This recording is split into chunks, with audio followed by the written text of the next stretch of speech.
En septiembre de 1683, las puertas de Viena estaban bajo la inminente amenaza de uno de los ejércitos más grandes que Europa había visto jamás. El Imperio Otomano, avanzando con decenas de miles de soldados, buscó expandir su alcance hacia Europa Central. Contra todo pronóstico, una coalición de fuerzas europeas liderada por el legendario rey polaco Juan III Sois marchó para defender la ciudad. Esta es una historia de coraje, estrategia y heroísmo en la que el destino de un continente estaba en juego y las guerras de Viena se convirtieron en el escenario de un enfrentamiento épico. El verano de 1683 estuvo marcado por la inestabilidad en toda Europa Central. Los rumores de guerra se extendieron más rápido que las caravanas, y los comerciantes a lo largo del Danubio hablaban de un gran ejército que se reunía bajo la bandera del sultán. Para muchos, parecía un rumor exagerado por el miedo. Pero pronto llegaron los informes. Pueblos abandonados, iglesias quemadas y ejércitos en marcha. Hacia junio ya no cabía ninguna duda. El Imperio Otomano había puesto nuevamente sus miras en Viena. El ejército de Mustafa Pasha no se parecía a ningún otro que Europa hubiera visto en un siglo. El número de soldados quizás fuera de 150.000, aunque los cronistas luego inflarían la cifra a casi 300.000. El anfitrión era una fuerza vasta y diversa. Janissaries. La infantería de élite del sultán marchaba con la disciplina de los veteranos. La caballería Sipai, vestida con armadura brillante, cabalgaba junto a feroces jinetes tártaros desde las escaleras. Su reputación de crueldad siembra el terror entre ellos. Los ingenieros de asedio trajeron artillería, zapadores y carros cargados de madera para construir fortificaciones de tierra y trincheras. El gran tamaño del ejército ralentizó su marcha, pero el propósito era claro.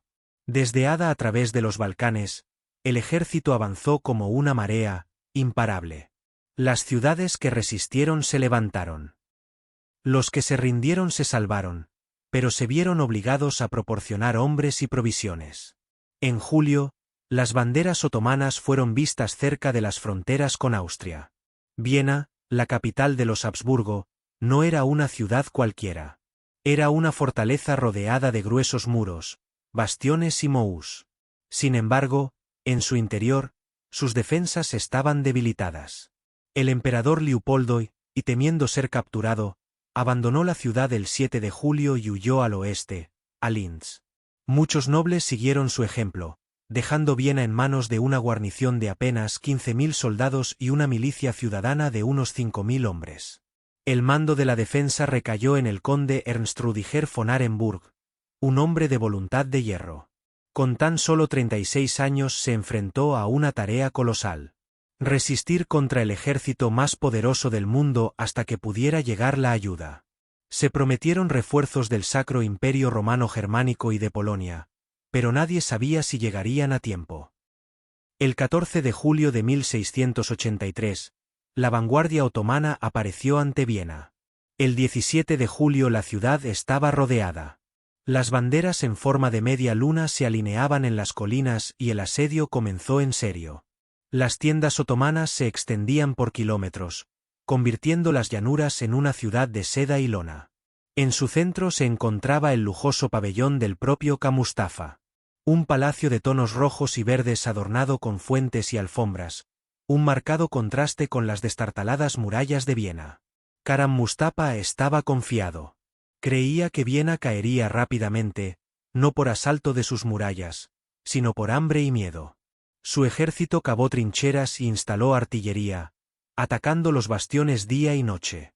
Los mineros excavaron túneles bajo los muros y colocaron explosivos para destruir las defensas. La vida en Viena se convirtió en una lucha por la supervivencia. La comida empezó a escasear a medida que pasaban las semanas.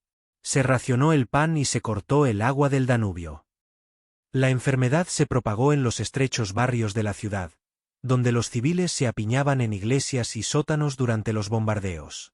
Sin embargo, la moral bajo el mando de Starberg se mantuvo firme. Inspiró a soldados y civiles por igual, declarando que Viena nunca se rendiría. Cada vez que los otomanos avanzaban, los defensores atacaban, quemaban las obras de asedio y acosaban a los zapadores. Las mujeres y los niños llevaban piedras, agua y municiones a las murallas y luchaban codo a codo con los soldados. Durante casi 2 meses la ciudad resistió. Los otomanos lanzaron oleada tras oleada de ataques, abriendo agujeros en las murallas solo para ser repelidos por defensores desesperados. En varias ocasiones las minas detonaron, haciendo derrumbar torres y bastiones. Sin embargo, cada brecha se llenó de escombros, madera y carne mientras los vianeses luchaban por tapar los huecos. Karam Mustafa, sin embargo, se sintió frustrado. Se negó a desplegar todo su ejército en un solo asalto a la ciudad, por temor a las inmensas bajas que ello ocasionaría.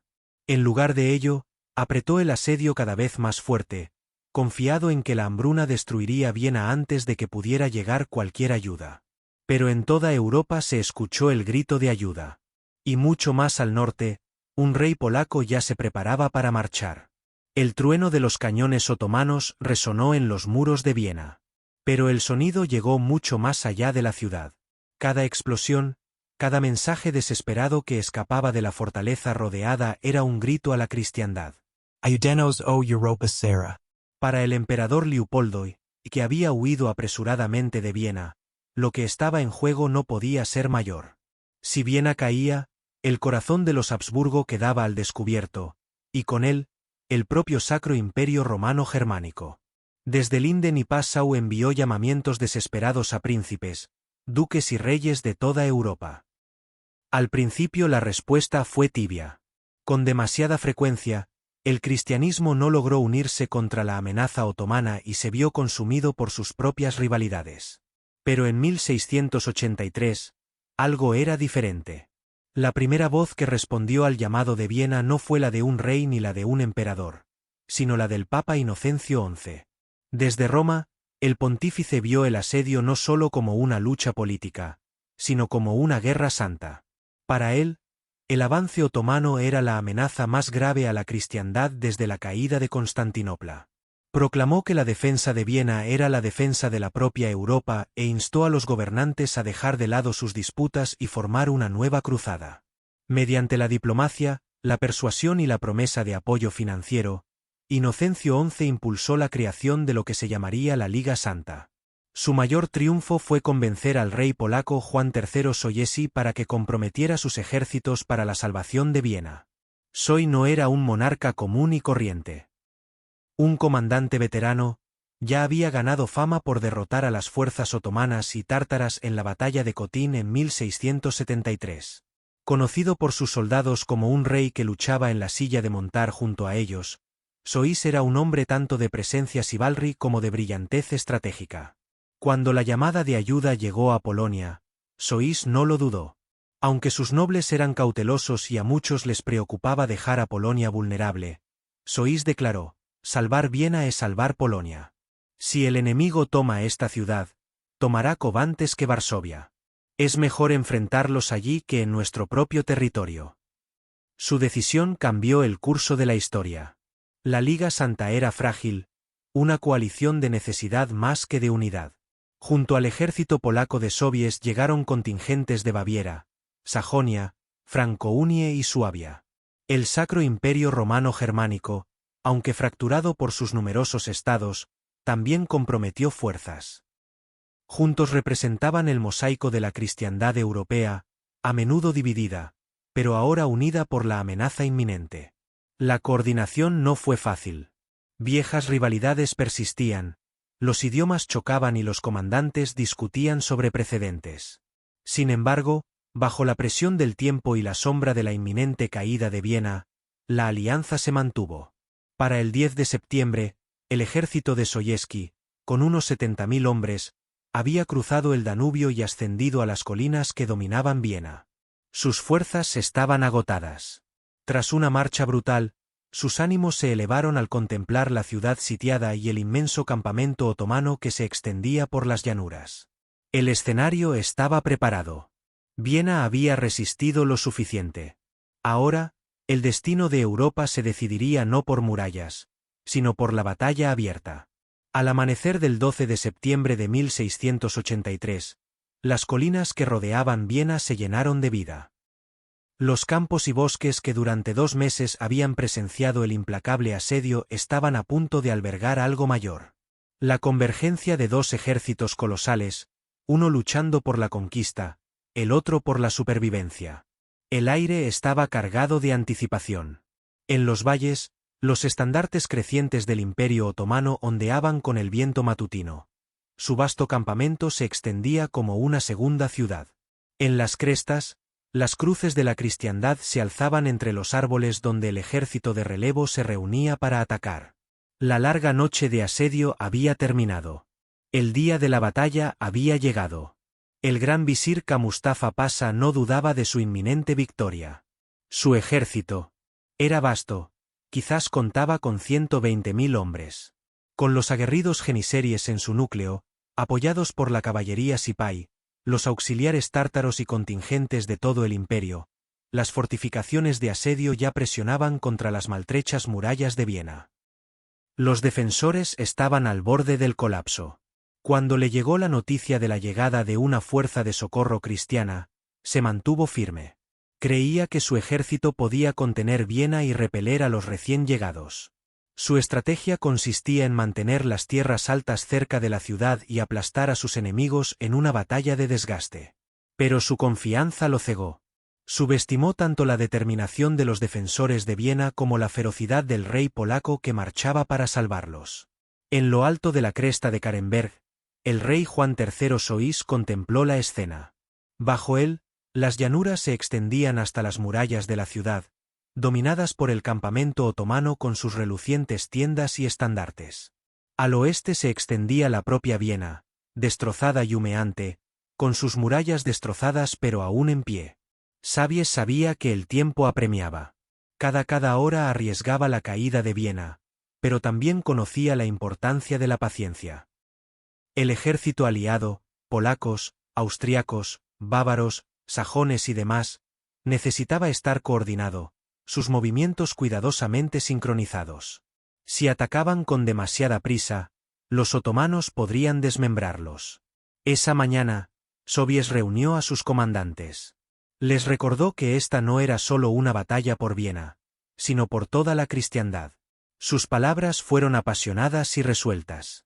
Hoy, luchamos no por coronas ni por territorios, sino por nuestra fe, nuestras familias y la supervivencia de Europa. Las tropas rugieron de aprobación, y el plan quedó establecido. Los aliados descenderían de las colinas boscosas, atacarían los flancos otomanos y avanzarían hacia la ciudad, mientras el propio Sobies preparaba la mayor carga de caballería que Europa jamás había visto. El campo de batalla era traicionero. Al este, los otomanos se habían atrincherado alrededor de Viena. Sus trincheras y líneas de asedio formaban barreras de tierra y fuego. Al norte, espesos bosques cubrían el crestas por las que debía marchar el ejército aliado. El terreno favorecía la defensa, pero Sobieski lo aprovechó, ocultando sus movimientos hasta el momento del ataque. Las fuerzas aliadas se extendían en una amplia línea, con casi 70.000 hombres. En el flanco izquierdo se encontraban las tropas imperiales al mando de Carlos del Rena, presionando hacia las defensas septentrionales de Viena. En el centro, los contingentes alemanes avanzaban a través de los bosques, chocando con los puestos de avanzada otomanos. En el flanco derecho, oculto entre las colinas, Soís ocultaba a sus 20.000 jinetes polacos, esperando el golpe decisivo. Los otomanos, mientras tanto, se lanzaron a su encuentro. Los genízaros, ataviados con sus altos tocados blancos, avanzaban con disciplina, con los tambores retumbando y los gritos de guerra resonando. Las unidades de caballería giraban por las llanuras mientras los jinetes tártaros se deslizaban como sombras por los flancos. Al mediodía, el enfrentamiento estaba en su apogeo. Los cañones retumbaban desde ambos lados, y el humo se elevaba en nubes asfixiantes sobre el campo de batalla. Los mosquetes resonaban en descargas, aniquilando filas de hombres, mientras espadas y hachas chocaban en un brutal combate cuerpo a cuerpo. La propia Viena se convirtió en parte de la lucha. Desde el interior de las murallas, Starberg ordenó salidas desesperadas contra las líneas de asedio otomanas, incendiando trincheras y distrayendo a sus enemigos. Los defensores, Aunque medio muertos de hambre y heridos, lucharon como poseídos, sabiendo que la salvación estaba cerca. La batalla se prolongó hasta la tarde. Los aliados presionaron lenta pero firmemente, haciendo retroceder a los otomanos de las colinas. Karam Mustafa, consciente del peligro, envió más tropas a la zona, decidido a mantener su posición. Pero cada oleada de resistencia se enfrentaba con mayor ferocidad. El momento decisivo se acercaba. Al ponerse el sol, Sois vio su oportunidad. Las líneas otomanas, estiradas y maltrechas tras horas de combate, habían comenzado a flaquear.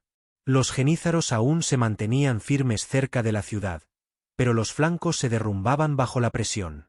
Recurrió a sus hosts polacos, la legendaria caballería alada, sus armaduras relucían, y sus grandes alas emplumadas se alzaban desde sus sillas de montar. Tras ellos, filas de caballería pesada de toda Europa se preparaban para la carga final. Soy alzó su espada y dio la orden. El mundo pronto presenciaría una carga que resonaría a lo largo de la historia. El campo de batalla temblaba con el peso de decenas de miles de hombres enzarzados en la lucha. Pero al ponerse el sol el 12 de septiembre de 1683, un nuevo sonido comenzó a elevarse por encima del choque del acero y el estruendo de los cañones. No era el rugido de la batalla, sino el retumbar de los cascos. En las laderas de la colina de Karlinburg, oculta hasta el último momento, la mayor fuerza de caballería de Europa se preparaba para descender sobre el enemigo. A la cabeza estaba el rey Juan III Sois, el león de Polonia, con la mirada fija en el campamento otomano que se extendía por las llanuras. Había llegado el momento del ataque que decidiría el destino de Viena y quizás de la propia Europa. Casi 20.000 jinetes estaban listos. Húsares polacos, quirales alemanes, y otros contingentes montados de la Liga Santa. Pero fueron los húsares quienes acapararon todas las miradas.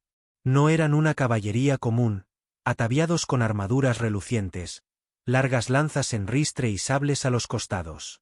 Las hosts ofrecían un espectáculo a la vez terrible y magnífico. Su característica más llamativa eran las grandes armaduras de madera que se alzaban desde sus lomos, provistas de plumas de águila que se arqueaban como alas. Con el viento, vibraban con un siseo fantasmal, un sonido que aterrorizaba tanto a hombres como a caballos. Tanto para amigos como para enemigos, parecían menos soldados y más guerreros caídos del cielo. El propio Soy tomó el mando del flanco derecho, colocándose en la punta de la lanza. Pocos reyes en la historia se habrían atrevido a semejante carga, pero Sois no era un rey que se conformara con observar desde la distancia. El campo de batalla había llegado a su punto crítico. La infantería aliada presionaba con fuerza las líneas otomanas, obligándolas a retroceder hacia su campamento, pero la victoria aún no estaba asegurada. Los genízaros seguían luchando ferozmente cerca de las murallas de la ciudad, manteniendo su disciplina incluso mientras la marea se volvió contra ellos. Soy sabía que un golpe decisivo era necesario para doblegar la voluntad del enemigo. Se volvió hacia sus hombres, alzó la espada y gritó: «En nombre de Dios y de la Santísima Virgen, carguen sobre Viena, carguen sobre Polonia, carguen sobre la cristiandad». Sonaron las trompetas. La tierra tembló. Comenzó la carga. El estruendo de los cascos resonó por el valle mientras la caballería avanzaba a toda velocidad. El polvo se alzaba en grandes nubes. La luz del sol se reflejaba en las armaduras y las lanzas mientras la horda de jinetes ganaba velocidad. Desde las crestas del Caemberg, descendieron en oleadas, imparables y furiosos. A la cabeza, Sobieski espoleó a su caballo a galope tendido, con el estandarte en alto a su alrededor. Los húsares alzaron sus lanzas, con sus alas silbando en el aire. Los otomanos alzaron la vista conmocionados.